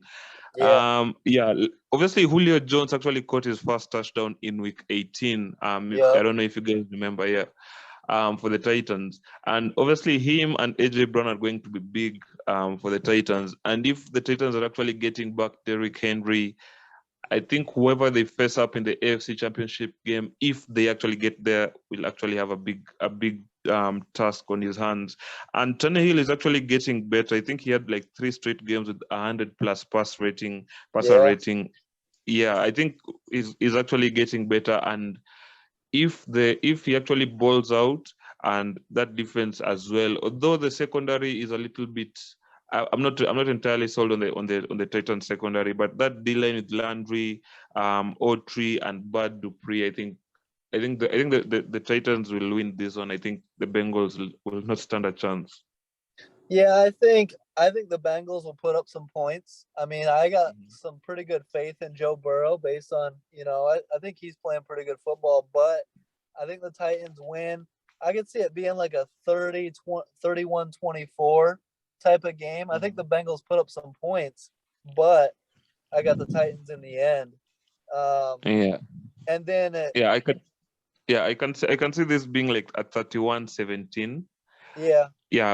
Burrow has actually been sacked like 55 times this season, and with the Titans D line with the Titans D line actually getting to the quarterback as much as they have been during the season, I expect Burrow to be sacked at least twice, and I expect some hits. What do you think, Dustin? Let's say the Bengals do pull this upset. What does that do for the narrative around Cincy and Joe Burrow? Man, like I said earlier, Joe Burrow is the man. Yeah, he would be smoking a cigar if he can pull this one off. Take a team that had four wins last season, 4 wins to the AFC Championship game. Yeah. The Bengals have found their franchise quarterback, and Joe Burrow is going to be probably the hottest name in football. Yeah, I mean, it'll be a Mahomes type rise, and to quote Dennis Green, we'd have to crown his ass after that. But we're all going Titans. I think that's a smart pick. And with Derrick Henry coming back as the ultimate X factor, and I want to see the Titans in the AFC Championship game versus, Bills or Chiefs would be a hell of a matchup. Let's go Saturday night. Niners at Packers. 6 seed Niners at the 1 seed Packers in Lambeau. We, just mentioned all the injury issues with the Niners. Hopefully they all play. Jimmy Garoppolo, Fred Warner, Nick Bosa. Pablo, do you see any way the Niners go into Lambeau and upset the Packers? I think it'll be a close game. Obviously, Aaron Rodgers and Tay Adams are actually on a last dance type of season. Yeah. I think no one's going actually to stop them actually hosting the NFC Championship game again this year. And I have Green Bay winning this one. I think they'll win it slightly more comfortably than they did in week 3 against the Niners. I think the Niners are actually getting problems at the wrong time. I think these injuries and going to a tough place like Lambeau, I think Green Bay will be better prepared. Yeah. So I have Green Bay in this one. Okay, I can definitely agree with that. You make solid points. Dustin, do you agree with that? Do you have anything to add to that? Are you taking Green Bay? Packers by 2 scores, 31-20. No, 31-17, my bad. 31-17. Do you have any concerns about San Francisco? I mean, the Jimmy Packers, G, huh? Jimmy Garoppolo, that's my concern. Well, so let's say this. I mean, yeah, like Pablo mentioned, when they played earlier this year, it came down to the wire. Aaron Rodgers had to go on a game-winning drive to win the game. You go back 2 years ago when the Niners blew the Packers out in San Francisco in the NFC Championship game. I think Kyle Shanahan will have a good game plan, and I think it's all centered around the run game. You have faith in Green Bay to stop the run or at least slow the run enough, and Aaron Rodgers to put up enough points to win the game. See, yeah, and that's the thing. I think Rodgers throws for at least 3 or 4 touchdowns, and the Packers score enough points to get a comfortable lead to beat the 49ers. All right, you guys make solid points. I mean, I'm going Niners, just because. But it's gonna be tough. It's gonna be tough. Garoppolo needs to play very well. Trey Lance needs to come in and add some. Trey Lance needs to rush for a touchdown or do some crazy stuff like that. I need Fred Warner and Nick Bosa to play, to start, and be, at least 75%, 75-80%. And it all centers around Shanahan's game plan. They have to run the ball. If Green Bay stops the run, then Green Bay probably wins this by double digits, like you said, Dustin. But if the Niners can win, which they seem to be able to do against almost anybody, and I think they'll keep it close, Aaron Rodgers probably wins it in the end with a game-winning drive. But fuck it, I'm going Niners. What are they putting in the water? I think yeah, Is I that have weed actually butter have out Aaron here, Rodgers. Dustin? Go ahead, Pablo. I have Aaron Rodgers actually getting his first postseason win against the Niners. I think it's long overdue, and if he actually wants to get to that ring, he needs to actually have a statement win against the Niners. Has he never beaten the Niners in the playoffs? He is 0-3 against the Niners in the playoffs. Oh, Dustin, do you hear that? Yes, I do, but when they got killed back in 2019, they also had the number 1 defense, I believe, that year, right? Yeah, Yep. they had number 1 defense. They had Raheem Mostert and Jimmy Garoppolo was healthy. You know what I mean? So the quarterback issue is the biggest issue in my opinion, and along with Bosa and Warner. So I tend to agree. I think the Packers win this, but I love to pick upsets. So let's go Niners. You couldn't have picked the Bills? We'll get to that in a second, Dustin. Let's not get ahead of ourselves here. So, Rams at Bucks on Sunday. Number 3 seed Rams at the number 2 seed Bucks. We already kind of went over this. Both you guys are picking the Rams, yes? Yep. Yep. And I'm taking the Bucks. This is my prediction of the weekend. Stafford, multiple turnovers. Let's say that. Let's go with that. Pablo, can the Rams overcome multiple Stafford turnovers if it happens? Yeah. Alex is for guys that are listening to the pod that don't know this. Alex is a Bears fan, so he's actually watched Stafford more than all of us because the Bears usually come up against the Lions every season. Yep, but this is actually the upset that I think might happen this weekend. I think the game it's an early game, I think, and obviously, like you said, Stafford will crumble under the I think the lights. I think the sun will be out in Tampa, and I think Stafford will actually have a good one on Sunday, I guess. I think the Rams will play really well, and I think although Stafford might not have the best game, I think just overall the two teams, I think the Rams as a team on offense and on defense, I think they'll match up better than the Bucks. Yeah, I agree. The Rams are the better team overall. I mean, yeah, I agree. I think it's somewhat closer though. I mean, I think it is somewhat close. I do recognize not having Godwin and AB is a big loss for weapons. Yeah, and Fournette. But I think Fournette plays. My gut is telling me Fournette plays. I'm not sure on that. I gotta look that up. Dustin, give me your keys to this game. I mean, so Dustin, you've seen Stafford his whole career. You know the narrative on Stafford. Bro, I'm telling you, Stafford might throw this game away, Kyler Murray style, bro. Really? Come on. Yes. Oh, Yes. that Yes. My faith in Stafford. I'm telling you, bro, I've watched every Stafford playoff game. I watched his whole career. Bro, Stafford is gonna struggle in this game. And that it might be a close game still, but Stafford might throw this game away. You saw some of those pick sixes in the regular season.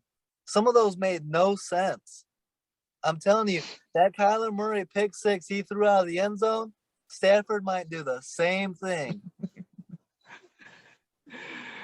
I don't know. We'll have to wait and see. I don't think he'll have as bad a game as you're saying. I think you've actually prepared. I think you've actually prepared us mentally for him to suck, and I think he'll surprise you. We'll see if he does. If he plays well, look. If Stafford leads the Rams and they win this game, then I'm gonna come on this podcast next week and give him a lot of credit.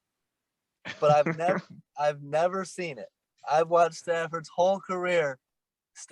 In my opinion, Stafford is not capable of having a great game in this performance, and he will struggle. Dustin, do you have any pushback on that?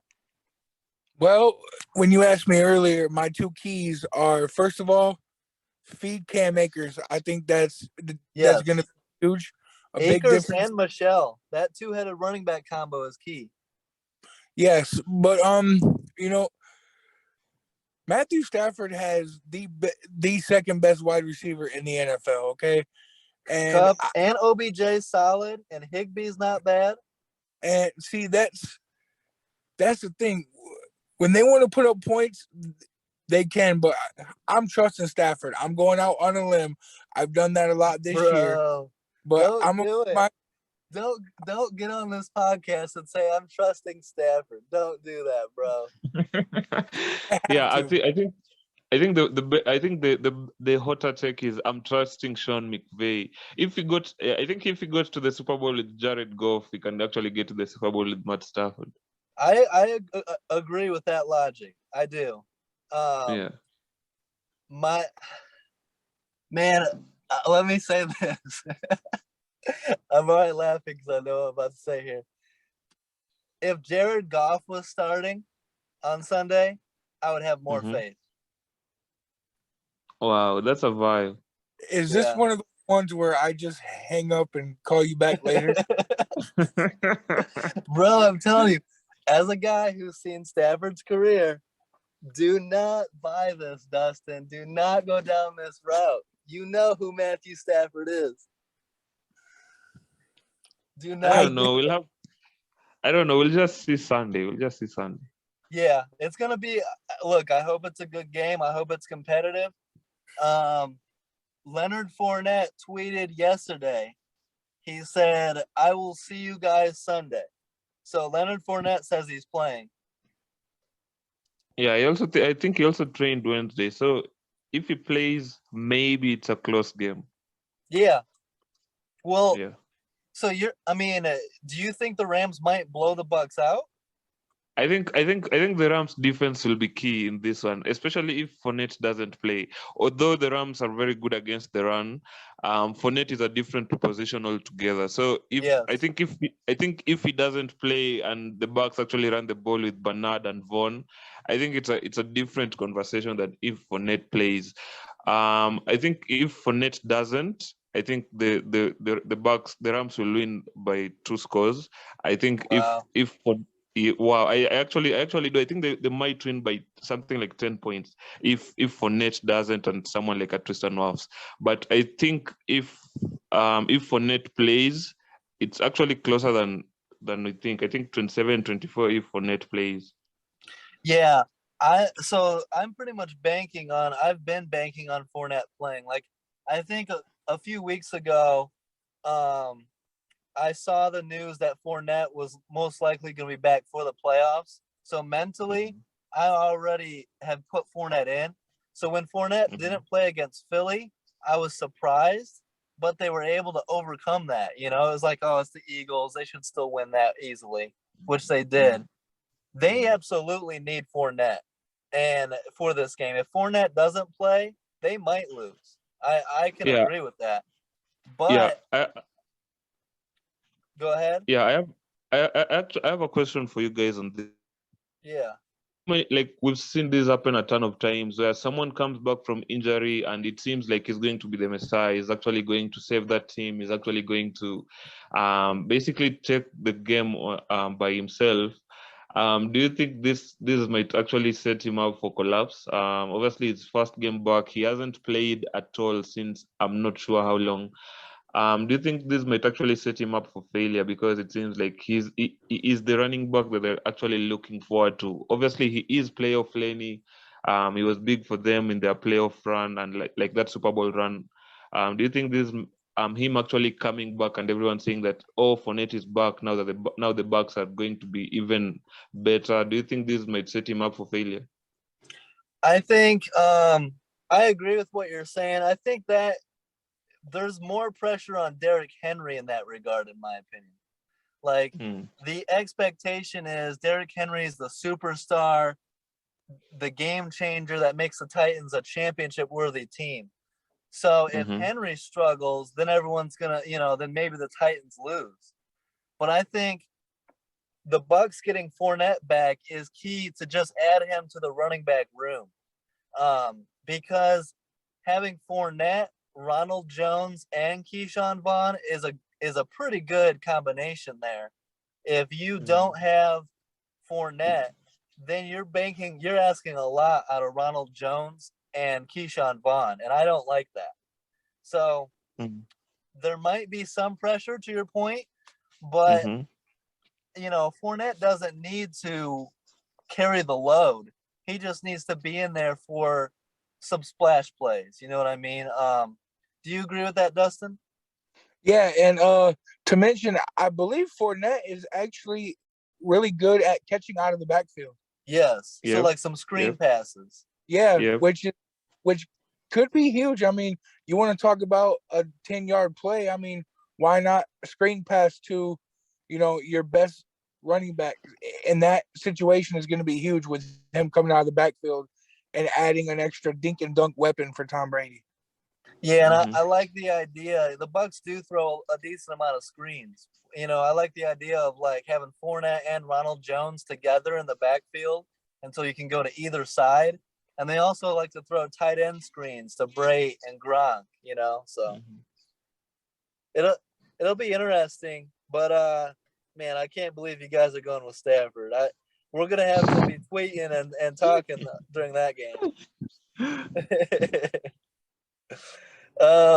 Bills Chiefs, a big game. This is the game of the weekend. We're all gonna be this is the last game of divisional weekend, so we're all gonna be watching this game, and it's gonna be very hyped up. A lot of people are calling this the AFC Championship game, pretty much. They're kind of discrediting the Titans with that statement, but I'll allow it. It's a big ass game. Pablo, I think we already talked about this some, but Pablo, who are you taking in this game, and who do you think has the biggest game? I think the Bills put everything into this game. I think they actually play okay. I think they actually play okay, but the Chiefs are just overpower them. I think the Chiefs have too much for the Bills. I reckon Patrick Mahomes had something like 200 yards passing. I don't think he'll get to 300 or 400. I think they'll try to run the ball. Obviously, Jerick McKinnon has been solid. He played really well in the Super Wildcard Weekend game. Yeah. the Chiefs will try to run the ball. I think they'll try to limit passing. I don't think they'll unleash Mahomes up until perhaps the second half. And I have the Chiefs winning this one. I think Josh Allen actually has a game to forget. Yeah, I think the Chiefs are going to be very hard to beat. One real quick point on the Bucs I forgot to mention. None of us mentioned running back Le'Veon Bell, another great pass catching back. Yep. So keep an eye on him as well. Now, Chiefs, Bills. Dustin, I like the confidence in Josh Allen and the Bills. They're there. They're good enough. They can pull this off. But Josh Allen needs to play as good, if not better, than he did last week. Like, Josh Allen needs to have the game of his career.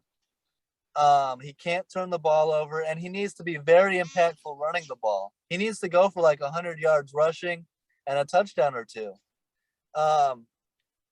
In Arrowhead against Patrick Mahomes, if Josh Allen pulls this off, he'll be in the same conversation as Tom Brady as the only guys to beat the Chiefs in the playoffs.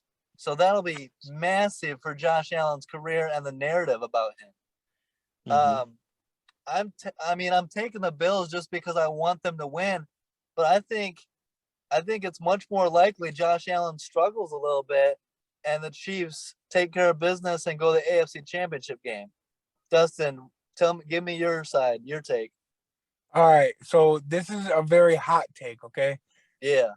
Josh Allen, player of the game. He outplays Patrick Mahomes, and the Bills win 31. In Arrowhead. In Arrowhead, the Bills win 31-27. Wow. That's a hot take. And if it happens, we're going to have to crown Josh Allen. And there's some people taking, Bills Bengals. So what if we get a Josh Allen, Joe Burrow AFC Championship game? You know what I mean? Yep.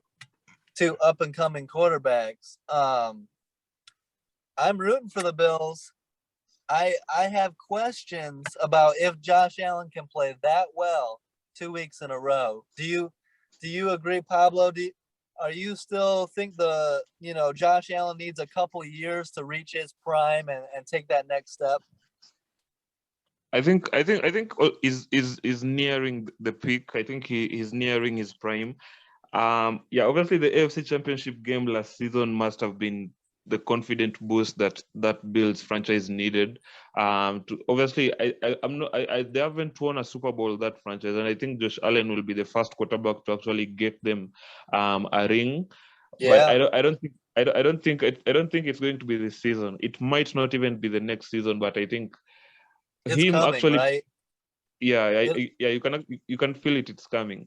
Yeah. But the fact that he actually had a big game against the Patriots, a statement game, a game in which for me it seemed it was a revenge game for me, the Patriots game. It was a revenge game. They lost basically I think in week 16 when they came up against the Patriots.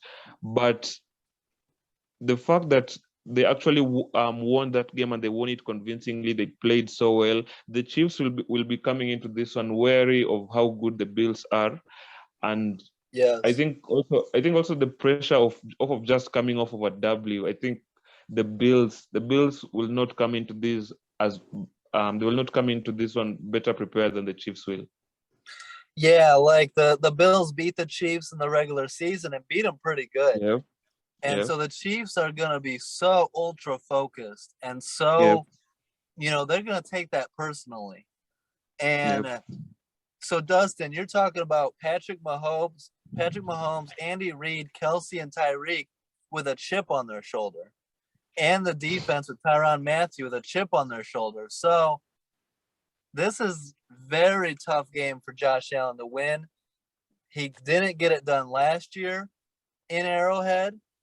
And so this is his opportunity to overcome the hump. It's just asking a lot. And are we at the point yet where Josh Allen can pull off a win like this? I don't know. It might be a year or two down the road. And Dustin, you also have to take into consideration how difficult it is to win in Buffalo. Jim Kelly, a Hall of Fame quarterback, got this team to the Super Bowl and could never get over the hump. you're talking about Josh Allen being the greatest quarterback in franchise history, and the expectations are just enormous for Josh Allen. I agree, but listen, hear me out, okay? Yeah. You want to talk about the Chiefs having a chip on their shoulder? Nobody's going to go in that game with a bigger chip on their shoulder than Josh Allen. He knows what happened last year. Yeah. He knows exactly what he needs to do to be able to beat the Chiefs. And I'm sure McDermott is pounding that in his head every day. Yeah. And I can't wait, man. This should be an awesome game. Yeah. I hope it's on NBC and full, like, the full pressure, the full atmosphere of this. Let me look that up. Go ahead, Dustin. Keep talking on this. Yeah, and I mean and Stephon Diggs, another guy who's going to come in with, a chip on his shoulder, who last year stood, in the stadium and watched the Chiefs celebrate being AFC champions. This game is going to mean something to him, and he's going to come out and be special. Also, Dawson Knox. Dawson Knox has to bring it. Devin Singletary needs to bring it. Gabriel, what's his name? The third, Gabriel, the wide receiver. Yeah. But it's going to be crazy. I mean, I can't wait. This weekend, divisional round is my favorite. Wild card, sometimes you get some bad matchups. A conference championship is like, it's only 2 games and you never know what you're going to get there. Divisional is my favorite weekend. This will be on CBS, so we're probably going to get the Jim Nantz, Tony Romo, which, we get to listen to Tony Romo say silly 5 times in the, and Hey, praise Patrick Mahomes the whole night. But I love Tony Romo's commentary, though. Do you? Yes. Man, he's a little overrated in my book. Now I prefer Collinsworth and Michaels. I wish they were calling this game. Oh, well, here's a guy. No. But, well, good stuff. Thanks for coming on, Pablo. This was a great episode. A lot of back and forth, a lot of banter. I had a lot of fun. I hope you did too. Yeah, I enjoyed this a lot, man. I actually I think you have a great thing going on here, and obviously you've been doing this for a while. You've been doing this longer than I have been, and it's obviously you're a nice guy, and like this is actually one of the reasons why I had to come on the pod, because every single time speaking to you, you're always down to earth, and like I really hope that this podcast becomes more successful. And shout out to you guys, shout out to Dustin as well. Incredible insights. I've actually learned a lot from you guys, so it's been nice. Yeah, it was great having you on. That's why I wanted to have you back on too, because I was impressed when I came on your show with your knowledge of the game too, and you really know your stuff, and Yeah, thank I you. liked your picks and your knowledge. I like what you guys are doing over there as well on your podcast. Is your NFL separate from the third world perspective? Now, actually, the third world perspective is the umbrella of it all, and Okay. the NFL is NFL 101 is the segment that usually covers NFL. So Nice. The third world perspective is an umbrella. Then we have multiple podcasts within that: NFL 101, TWP transfers, basically covering most sports, including soccer, the NBA, Formula One, and the NFL as well. Dustin wants to come on your Formula One podcast. Wow, Dustin, you're a Formula One fan. I mean, it's just I watch a very, very variety of sports, from golf to Formula One to, tennis, all that kind of stuff. And I'm pretty knowledgeable in a lot of subjects. Wow, we need to set that up. What did you think of the last season, the Formula One season? Well, this past season I didn't get to watch much. I'm gonna be honest, but Are you watching this year? This year, Probably. I mean, you know, if I have time, I'm gonna be trying to grind a lot this year. You know. Yeah. Yeah. Well, Yeah, but we'll set it up. yeah.